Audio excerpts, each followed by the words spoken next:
Voter പട്ടിക തീവ്ര പരിഷ്കരണ നടപടികൾ നിർത്തിവെക്കണമെന്നാവശ്യപ്പെട്ട് മുസ്ലിം ലീഗ് സുപ്രീം കോടതിയെ സമീപിച്ചു.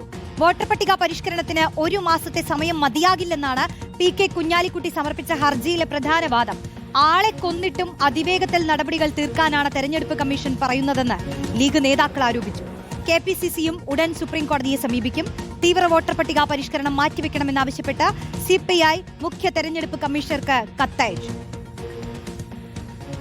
സങ്കീർണമായിട്ടുള്ള നിയമക്കുരുക്ക് എന്നുള്ളത് തന്നെയാണ് SIR ഇപ്പോൾ ജനങ്ങൾക്കിടയിൽ വെച്ചിട്ടുള്ളത്. SIRൽ ഒരുപാട് രേഖകൾ സമർപ്പിക്കേണ്ടതുണ്ട്. അതിനൊന്നും വേണ്ടത്ര സമയം കിട്ടാത്ത ഒരു സ്ഥിതിവിശേഷം ഇവിടെ വരും ഇലക്ഷനാകുമ്പോൾ. അപ്പോൾ ആ കാര്യമൊക്കെ കണക്കിലെടുത്തുകൊണ്ട് തൽക്കാലം കേരളത്തിൽ SIRൻ്റെ സമയം നീട്ടണമെന്നാണ് മുസ്ലിം ലീഗും മറ്റു പാർട്ടികളൊക്കെ ആവശ്യപ്പെടുന്നത്. റോഷിപാൽ ചേരുന്നു. റോഷിപാൽ, ലീഗ് ഇപ്പോൾ ഹർജി നൽകിയിരിക്കുകയാണ്. അതിൽ അനീഷിന്റെ ആത്മഹത്യ ചൂണ്ടിക്കാട്ടിക്കൂടിയാണ് സുപ്രീം കോടതിയിലെ ഹർജി. ഒപ്പം CPI മുഖ്യ തെരഞ്ഞെടുപ്പ് കമ്മീഷണർക്ക് കത്തയച്ചിരിക്കുന്നു. ഇതിൽ പാർട്ടികൾ ആരൊക്കെ ഈ വിഷയത്തിൽ പ്രതികരിക്കുന്നു, ഏതൊക്കെ തരത്തിലാണ് ഇടപെടൽ ആഗ്രഹിക്കുന്നത്? റോഷ്നി, തീവ്ര വോട്ടർ പട്ടിക പരിഷ്കരണം സംസ്ഥാനത്ത് നടപ്പിലാക്കാൻ തീരുമാനിച്ച അപ്പോൾ തന്നെ മുഴുവൻ രാഷ്ട്രീയ പാർട്ടികൾ, അത് BJP ഒഴികെ എല്ലാവരും തെരഞ്ഞെടുപ്പ് കമ്മീഷനെ സമീപിച്ച് തദ്ദേശ തെരഞ്ഞെടുപ്പിന് ശേഷമേ സംസ്ഥാനത്ത് തീവ്ര വോട്ടർ പട്ടിക പരിഷ്കരണം നടപ്പിലാക്കാൻ പാടുള്ളൂ എന്ന നിലപാടെടുത്താണ്. നമ്മൾ നിയമസഭയിൽ തന്നെ കണ്ടതാണ്.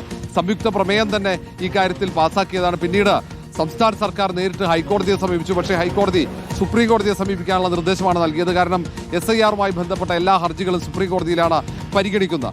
ഇപ്പോൾ ഏറ്റവും പ്രധാനമായി BLO കണ്ണൂരിൽ ആത്മഹത്യ ചെയ്ത പശ്ചാത്തലത്തിലാണ് കോൺഗ്രസും മുസ്ലിം ലീഗ് അടക്കം എല്ലാവരും ഇപ്പോൾ സുപ്രീം കോടതിയെ സമീപിക്കുന്നത്. എല്ലാവരും ആവശ്യപ്പെടുന്ന ഒന്ന് മാത്രമാണ്, തദ്ദേശ തെരഞ്ഞെടുപ്പ് പൂർത്തിയാകുന്നതുവരെ നീട്ടിവെക്കണം. അത് കഴിഞ്ഞതിന് ശേഷം ഈ സമഗ്ര തീവ്ര വോട്ടർ പട്ടിക പരിഷ്കരണത്തിലേക്ക് കടക്കാം. കാരണം BLAമാരുടെ സഹായം ഇപ്പോൾ BLOമാർക്ക് ലഭിക്കുന്നില്ല. അതാണ് ഏറ്റവും വലിയ വെല്ലുവിളിയാകുന്നത്.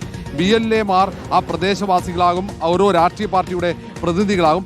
അവരുടെ സഹായം കൂടി ലഭിച്ചാൽ ബൂത്ത് ലെവൽ ഓഫീസർമാർക്ക് കൃത്യമായി ഈ തീവ്ര വോട്ടർ പട്ടിക പരിഷ്കരണ നടപടികൾ പൂർത്തിയാക്കാൻ കഴിയും. എന്യൂമറേഷൻ ഫോമുകൾ വിതരണം ചെയ്യാം, അത് കൃത്യമായി ശേഖരിക്കാൻ കഴിയും. ഇതിനൊക്കെ രാഷ്ട്രീയ പാർട്ടികളുടെ സഹായം വേണം. പക്ഷേ തദ്ദേശ തെരഞ്ഞെടുപ്പ് കാരണം രാഷ്ട്രീയ പാർട്ടികൾക്ക് കൃത്യമായി സഹായം നൽകാൻ കഴിയുന്നില്ല. ബൂത്ത് ലെവൽ ഏജന്റുമാർക്ക് ഈ ബൂത്ത് ലെവൽ ഓഫീസർമാർക്കൊപ്പം വീട് സന്ദർശിക്കാൻ കഴിയുന്നില്ല. ഇതൊക്കെയാണ് തടസ്സം. അതുകൊണ്ട് തന്നെ സുപ്രീം കോടതിയിൽ സമർപ്പിക്കുന്ന ഹർജിക്ക് വലിയ പ്രാധാന്യമുണ്ട്.